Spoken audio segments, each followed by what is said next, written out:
Hey everybody, hit like and subscribe, turn on the notification bell.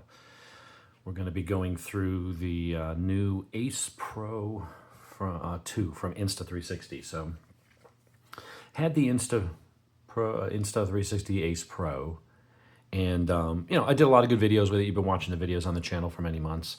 But I was kind of limited in what I could do because the image stabilization for a bike like the Ducati, bigger V-twins have different power pulses than inline fours. Inline fours are very silky smooth. Twins tend to be a little more lumpy, not as bad as a Harley where it shakes your fillings out, but it was wreaking some havoc with the image stabilization capabilities of the Insta. And also the wind reduction, horrible. Anything over 35 miles, all you could hear is wind. You couldn't hear the bike, you couldn't hear my voice, you couldn't hear anything. So what I was having to do was use a wired mic into my helmet, and that was the only way I could get usable audio out of this camera. And if you'll remember, there's some Corvette videos of me driving, and this is in the car with me, but the top was down, and you can barely hear the motor. All you can hear is the wind. So I decided to give the new one a try. I've been pretty impressed so far. I've only had it for a day. With everything except one thing, but it's not the fault of the camera, it's the fault of Cardo, and we're going to talk about that in just a little bit. So, what is different? It's got a new over 0.3 image sensor. It's an 8K sensor, which is awesome. It's got a more powerful processor. It has 2 AI processors in it, and that gives you really nice video. The image quality is pretty amazing on this thing. It's really up there now at the top. They've improved their pure video mode, so this is your low light conditions, and I'm going to do some videos of riding at night, or maybe put it on the car at night, just playing around the backyard when it was like well past dusk. It looked like normal day. Like, it really is incredible. They've changed the picture to now you can go up into, like, I think I could change it to like 50 megapixel and stuff. You could put it on timer. You can do all kinds of really cool stuff with this thing now. The menu system is really nice. The screen is more responsive.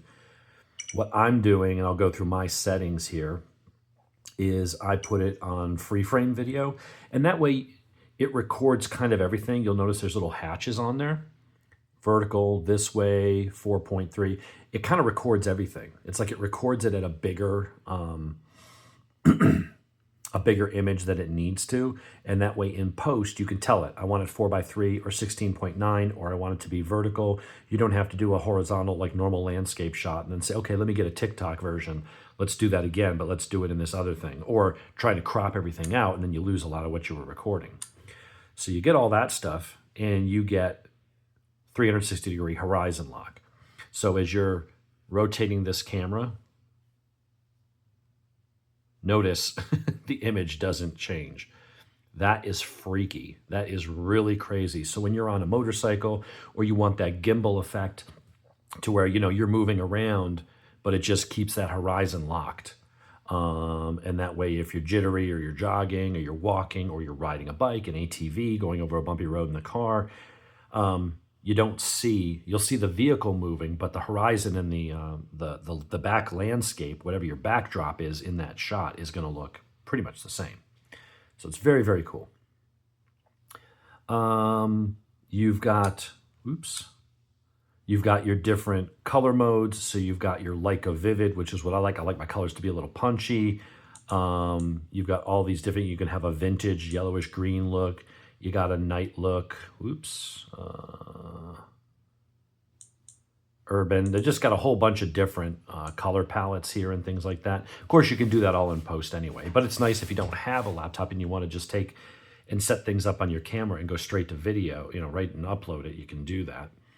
I did all my videos yesterday. If you go look at the video from yesterday, I did that in low sharpness, figuring I could punch it up if I needed to. I wanted it just a little sharper, so today I'm going to go and experiment with medium. Don't go to high. It'll be too stark and contrasty. My other settings, so I'm doing EV comp. Yesterday was negative 0.7. I'm going to drop that back to 0.3.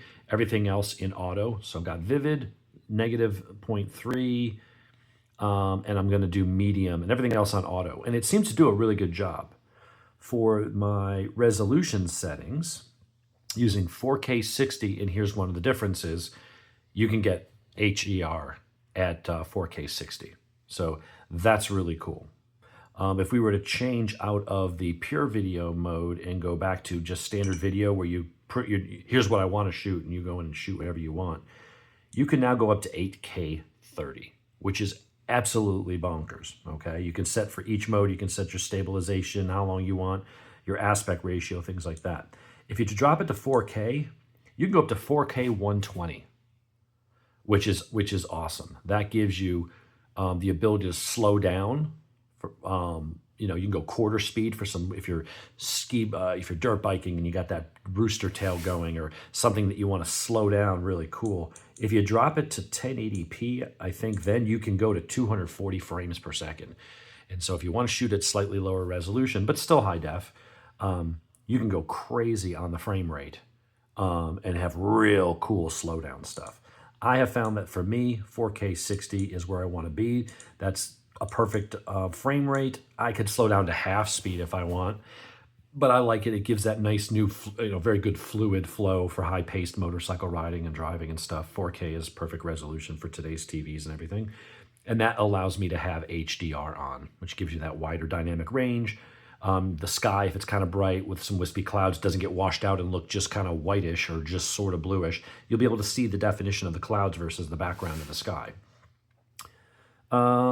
You can do 8K if you want, and that's good if you want to zoom in and crop things. Yeah, I have my screen just for battery saving purposes on 30 seconds. It's timing out. But you could do all that kind of stuff. Now, it's also cool because it is an 8K sensor. You can, here's some Dayquil, just for something to focus on. You can record and double tap and zoom in, and you don't lose any resolution because it has that 8K sensor. So even though you're recording at 4K, it is bringing in that extra information. So while you're recording on the fly, you could be going down the road and double tap, and you can zoom in without losing any detail. And it'll do that in the recording. You'll see it zoom in, then zoom out. You don't have to stop recording and then zoom in and then start recording again. It'll do it on the fly, which is really freaking cool. You've got your different action view, which is like your real wide, does have some distortion around the edges, that fisheye view, but a very cool, immersive first-person view. You got Mega, you got Ultra, you got D-Warp, and then, of course, you got Linear, which would be no distortion, just zooming in. All right, what else does this have? Well, one of the cool things it's got is this. So think about times where you've got this on a tripod. You're on the ground. Maybe there's a guy skateboarding by. Well, when this is this high off the ground, how are you accessing the settings? You got to pick it up and look at it, put it back. If you wanted to see something, you can actually just go have that near the ground and face this up towards you. So it's facing straight up. Or you want to sit here and talk. See, here's me. And you can sit here and change all your settings while you're sitting there, in front of the camera, and make sure I'm centered. Okay, let me move over here. We don't want the John Wick room in there. We want to have it face over here. Whatever it is, you have the ability to do all that stuff. This thing is waterproof. These lenses are, you can pop this off and put on new ones, just like a new GoPro. So if you crack that or break that, they sell replacements. They've got ND filters for it. Here's one of the biggest things, and then we'll get into some of the inside differences between this and the Ace Pro 1, and what I like and... Well, the thing I don't like doesn't have anything to do with them, is you now have, I don't know how this thing pops on and off. It snaps in there really good. There we go. Good, that means it won't fall off. You have a windsock. So one of the biggest problems with the original was, you could put on wind reduction. Yeah, it didn't work for shit. I couldn't use it with just the camera on the bike, which when you go on track, I can't mount it on my helmet and have the wire plugged in that's wired into the helmet and all that shit. So I had to put this, well, I never used it that way. So I would have to use the wired, or I'd have to edit the video afterward, rip out all the audio track. This is just nonstop wind and you can't even hear the frickin' bike. And then you have just a silent movie. And then I would have to go in post and do a voiceover. So here, you've got that metal screen with some sound baffling inside it that you just snap on. Now, if you're going to go underwater, you don't want that to fill up with water and then you have no audio. So there's one that just pops off, just a cover with a little hole in it. So that is vastly improved, as I found in the video. It actually makes it usable. Now, the other thing is when you go into the settings here is the ability to pair a Cena or a Cardo. And what this does that the other one does not, that's my sound system out at the pool. What it does is it can take your Cardo audio of you talking, which works really well because the Cardo's got really good noise isolation. In fact, I didn't use the Cardo before because the noise isolating was so good, you didn't hear any road noise. All you heard was my voice. It sounded like a voiceover in a studio. So I wasn't using that. I was actually using the wired headset because that would still pick up a little bit of ambient road noise and make it a little more immersive. So what you can do is you can put those together. You can Cardo or Cena in and use your helmet's comm system. And then what it will do is it will have, if I had one connected right now, it would show here. It will use both microphones. So you'll use your internal comm, your Cardo or your Cena, or your wired microphone if you want. And by the way, the wired one that snaps, you get a little module that snaps on and gives you the plug. Your headphone, your headphone jack on there, your regular wired mic like I've been using, like a lav mic, that'll work as well with the adapter for the one, which is kind of cool. Also, your batteries for the Ace Pro, they're slightly smaller capacity, but they will work here. What's cool about this is it's not one or the other. It will simultaneously take in both audio streams from the now largely windproof microphone. So if this is mounted on the front of the bike, back of the bike, on the roof of the car, and then you want to have a Bluetooth microphone coming in. So think of those times where people mount this on the hood of their car and they're going down the tail of the Dragon. All you would be getting is road noise. However, go get any kind of wired or wireless Bluetooth microphone and put it in the car with you. And now you're talking without having to run wires out the window up to the camera, and you can talk while still getting the road noise. That's kind of a game changer, having multiple. Now, I guess suppose you could have a dual microphone wired, kind of thing, but then you got extra microphones around. So the fact that they thought of that and said, let's actually make this more windproof mechanically and add better wind reduction algorithms to the sound processing with one of those new AI chips, and let you bring in a wired or another Bluetooth audio source and let's splice them together. And in the Insta360 app, you can control the volume of each. So if you find the engine noise is overpowering and you're having a little trouble hearing the noise, you can change the bias instead of 50-50, maybe make it 70 microphone wireless and then 30 camera audio. And you can blend it and get it to where you want so that you can hear your voice clearly while not, being drowned out by the audio in the background. Or if the background audio that you want to capture was a little light and all you hear is your voice, you could boost that other audio and bring your voice down. You can choose which one you want to get that proper sound. That is cool as shit. That's kind of a game changer. For me, at least, being able to have the better image stabilization that can keep up with the vibrations of a big sporty V twin, as well as the wind reduction, and having dual audio streams from multiple sources that you can then adjust, in post easily. That to me is freaking fantastic. And those are the biggest changes. A lot of the things are under the hood, just more processing power, good stuff like that. They sell remote controls, GPS. The other thing is now in the phone app itself, you can have it track your telemetry data. And if you use the phone app to pull the video in instead of the desktop app, and which I wish it wasn't that way, but frankly, GoPro does it that way too. If you're going to bring in and use those video overlays of like elevation, G's, speed and all that stuff, you got to use the stupid phone app. They don't incorporate it into the desktop app anymore. And I think that's because all that information might be actually tracked in the phone. And so that's the only place to get it from. And that way they don't have to build that extra hardware, GPS chips and all that shit into the camera.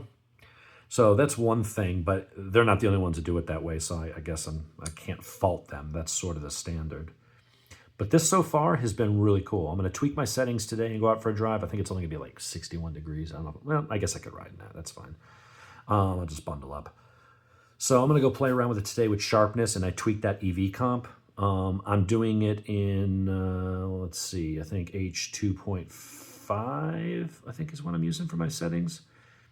Yeah, high bit rate. Always use high bit rate. Don't go above sharpness medium. Use low and boost it in post, or do medium, and you probably don't have to do anything to it.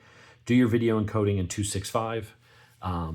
It's more efficient. In the same file size, you'll get more information. It'll just be a better quality. Yeah. Another thing you can do with this is you can change your power on. So for guys who want to use this as a dash cam, and I've been thinking about using that. My old one is a dash cam in the car.